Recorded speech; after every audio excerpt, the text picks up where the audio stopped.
Question number 8 को solve करते हैं। अब तो यहाँ पे फिगर बना हुआ है, क्वेश्चन को एक बार पढ़ लेते हैं। इस क्वेश्चन में टोटल 4 पार्ट हैं। 4 पार्ट हैं, first part, second part, third part और फोर्थ पार्ट। एक एक करके सॉल्व करते हैं। क्वेश्चन में एक बार देख लेते हैं क्या है हमारे पास। In right triangle ABC, ABC यह जो आपको दिख रहा है यह एक राइट ट्रायंगल है और जो राइट एंगल बन रहा है वो पॉइंट C पर बन रहा है। इसका मतलब यह एंगल 90 डिग्री का है। यह एंगल यहाँ पे पॉइंट C पर 90 डिग्री का एंगल बन रहा है, ठीक है। M is the mid point of hypotenuse AB। ABC right triangle जो दिया हुआ है हमें, तो AB हाइपोटेनस है, हाइपोटेनस का M मिड पॉइंट है। M जो यहाँ पे आप देख रहे हैं M मिड पॉइंट है। इसका मतलब क्या हो गया, AM इक्वल हो जाएगा BM के। AM और BM दोनों आपस में इक्वल हो जाएंगे। And C is joined to M and produced to a point D। M जो पॉइंट है C से M तक लाइन बनानी है और आगे प्रोड्यूस करनी है कहां तक, D तक। इस तरीके से C से M, M के बाद D तक प्रोड्यूस करनी है और वहां से CM और DM दोनों इक्वल हैं। C से M और D से M तक की जो लेंथ है वह इक्वल है। Point D is joint two point B और पॉइंट D इस तरीके से पॉइंट B पर जुड़ी हुई है। इतना हमें दिया हुआ है, ठीक है। तो so that first number question क्या है, ट्रायंगल AMC कॉन्ग्रुएंट है BMD के। AMC ये वाला ट्रायंगल हमें कॉन्ग्रुएंट प्रूफ करना है DBM के। इन दोनों ट्रायंगल को आपस में सबसे पहले कॉन्ग्रुएंट प्रूफ कर लेते हैं। देखिए फर्स्ट नंबर पार्ट में in triangle AMC and triangle BMD, इन दोनों ट्रायंगल में AM इक्वल है BM के।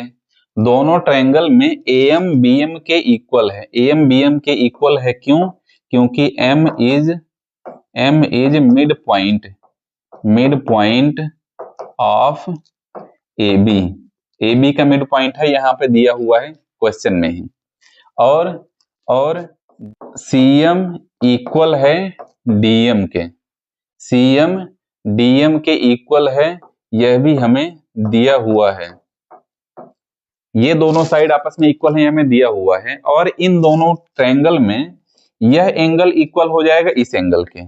यह एंगल इक्वल हो जाएगा इस एंगल के। क्यों हो जाएगा, मैं रीजन बताता हूं, पहले मैं लिख लेता हूं कौन कौन सा एंगल। एंगल BMD इक्वल हो जाएगा एंगल AMC के। ये दोनों इक्वल हो जाएंगे reason vertically opposite angle. Vertically opposite angle से दोनों इक्वल हो जाएंगे, क्योंकि AB यहां से AB साइड देख सकते हैं और DC ये दोनों साइड एक दूसरे को इंटरसेक्ट कर रही हैं। ऐसे इंटरसेक्ट कर रही हैं कि ये दोनों वर्टिकली अपोजिट एंगल हो जाएंगे। तो अब देख सकते हैं कि दोनों ट्रायंगल की दो साइड इक्वल है और एक एंगल इक्वल है। दो साइड और उनके बीच का एंगल इक्वल है, तो हम बोल सकते हैं देन ट्रायंगल AMC कॉन्ग्रुएंट हो जाएगा ट्रायंगल BMD के। ये दोनों ट्रायंगल आपस में कॉन्ग्रुएंट हो जाएंगे कौन सी क्राइटेरिया से, साइड क्राइटेरिया से यह दोनों इक्वल हो जाएंगे। तो फर्स्ट पार्ट हमारा कंप्लीट हो जाता है। चलते हैं अब सेकंड पार्ट में चलते हैं। फर्स्ट पार्ट पूरा हो चुका है। सेकंड पार्ट को सॉल्व करने से पहले मैं यहाँ पे एक लिख लेता हूं कौन कौन सा एंगल BDC इक्वल है एंगल ACD के। ये दोनों इक्वल है एंगल बाई CPCT। ये दोनों CPCT से यह एंगल इक्वल हैं। इन दोनों ट्रायंगल को कॉन्ग्रुएंट अभी हमने प्रूफ किया है, तो यह एंगल इस एंगल के इक्वल हो जाएगा। वही हमने यहाँ पे लिख लिया है कि यह एंगल इस एंगल के इक्वल है। बाई CPCT से ये दोनों इक्वल हो गए। तो अब देखिए ये दोनों जब एंगल इक्वल हैं, कौन कौन से एंगल, यह एंगल इक्वल हो गया इस एंगल के। अब ध्यान से देखेंगे इस फिगर में, तो यह दोनों एंगल एक दूसरे के अल्टरनेट इंटीरियर एंगल हैं। अल्टरनेट इंटीरियर एंगल हैं। डीबी लाइन, यह डीबी लाइन हो गई, और एसी लाइन, यह एसी लाइन हो गई, और यह डीसी इस तरीके से इंटरसेक्ट कर रही है, तो यह डीसी लाइन ट्रांसवर्सल लाइन होगी, डीसी लाइन ट्रांसवर्सल लाइन होगी। तो ये दोनों एंगल क्या एंगल हो जाएंगे? अल्टरनेट इंटीरियर एंगल हो जाएंगे। तो लाइंस और एंगल्स चैप्टर में आपने पढ़ा है कि दो इंटीरियर एंगल, दो अल्टरनेट इंटीरियर एंगल जब आपस में इक्वल हो जाते हैं, तो ये दोनों लाइन आपस में क्या हो जाती हैं? पैरेलल लाइन हो जाती हैं, आपस में पैरेलल लाइन हो जाती हैं। तो यह एंगल डी और ये वाला एंगल इतना जो सी पर बन रहा है, ये दोनों इक्वल हैं। तो हम यहाँ पे बोल सकते हैं these angles are also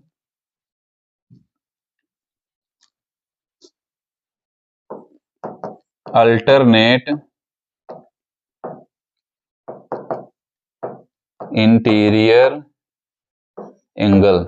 ये दोनों अल्टरनेट इंटीरियर एंगल भी हैं, ये दोनों अल्टरनेट इंटीरियर एंगल भी हैं, और अल्टरनेट इंटीरियर एंगल इक्वल हैं। देन डीबी पैरेलल हो जाएगा एसी के। डीबी और एसी दोनों पैरेलल हो चुके हैं, डीबी और एसी पैरेलल हो चुके हैं। पैरेलल क्यों किया गया है अब समझेंगे आप। डीबी और एसी यह दोनों लाइन जब पैरेलल हो गए हैं, तो ये एंगल और ये एंगल, ये पूरा एंगल जो 90 डिग्री का है, ये दोनों एंगल क्या कहलाएंगे? ये दोनों एंगल कहलाएंगे को इंटीरियर एंगल। और पैरेलल लाइन के को इंटीरियर एंगल का सम 180 डिग्री होता है। पैरेलल लाइन के को इंटीरियर एंगल का सम 180 डिग्री होता है। तो मैं यहाँ पे लिख सकता हूं angle D B C plus angle A C B equals to 180 degree. क्यों? को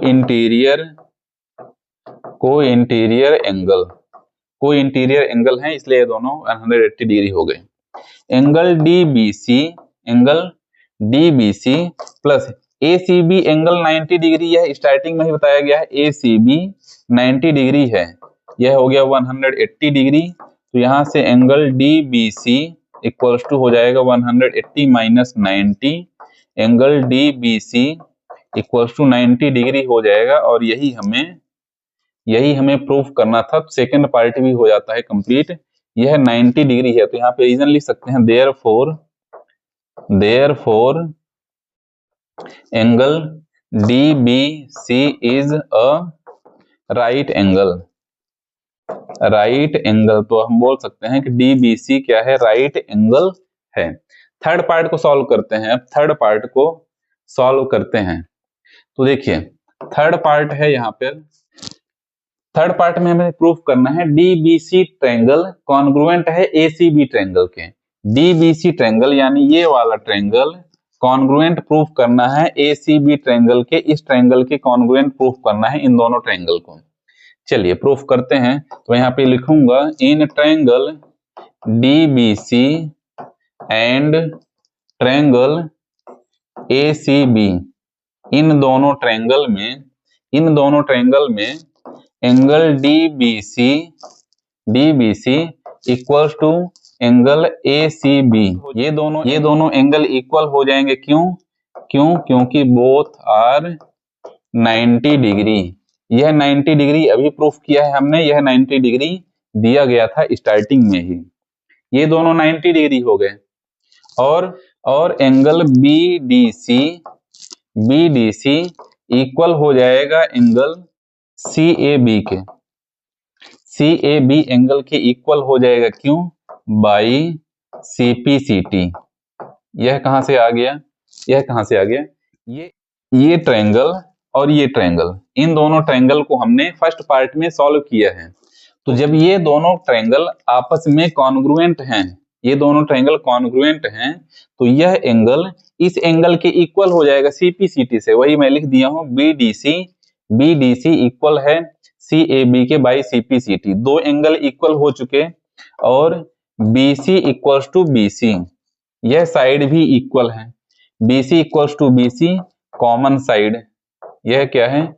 कॉमन साइड। तो दोनों ट्रायंगल में आप देख सकते हैं, इन दोनों ट्रायंगल में आप देख सकते हैं डीबीसी और एसीबी ट्रायंगल में दो एंगल इक्वल हैं, दो एंगल इक्वल हैं और उनके बाहर की अलग साइड इक्वल है, तो एंगल साइड क्राइटेरिया से यहाँ पे मैं लिख सकता हूं देन ट्रायंगल DBC कॉन्ग्रुएंट हो जाएगा ट्रायंगल ACB के। क्यों? एंगल साइड क्राइटेरिया से, एंगल साइड क्राइटेरिया से दोनों ट्रायंगल कॉन्ग्रुएंट हो जाएंगे। तो यह थर्ड पार्ट नंबर भी सॉल्व हो चुका है। फोर्थ क्या है? CM equals to 1/2AB। CM equals to 1/2AB fourth part को सॉल्व करते हैं। अब CM इक्वल्स टू 1/2AB हमें प्रूफ करना है। तो अब देखिए ट्रायंगल DBC और ट्रायंगल ACB दोनों ट्रायंगल को अभी हमने कॉन्ग्रुएंट प्रूफ किया है, तो DC इक्वल्स टू AB हो जाएगा, DC इक्वल्स टू AB हो जाएगा बाई CPCT। मैं यहाँ पे लिख सकता हूं DC equals to AB by CPCT। CPCT से दोनों साइड क्या हो गई? इक्वल हो गई। अब DC क्या है? DC साइड में DM और CM दोनों इक्वल हैं। DC को मैं लिख सकता हूं DM plus CM, DC side को मैं लिख सकता हूं DM plus CM equals to यह हो जाएगा AB, इक्वल्स टू हो जाएगा AB। अब DM और CM इक्वल है, यह दिया हुआ है, DM और CM इक्वल है, तो मैं DM को CM लिख लेता हूं, DM प्लस यहाँ पे हो जाएगा CM equals to AB, CM plus CM 2CM equals to AB, तो CM इक्वल्स टू हो जाएगा 1/2AB और यही हमें प्रूफ करना था। तो इसी फोर्थ पार्ट के साथ क्वेश्चन नंबर 8 हो जाता है कंप्लीट, और क्वेश्चन नंबर 8 के साथ यह एक्सरसाइज भी कंप्लीट हो जाती है। मिलते हैं नेक्स्ट एक्सरसाइज में।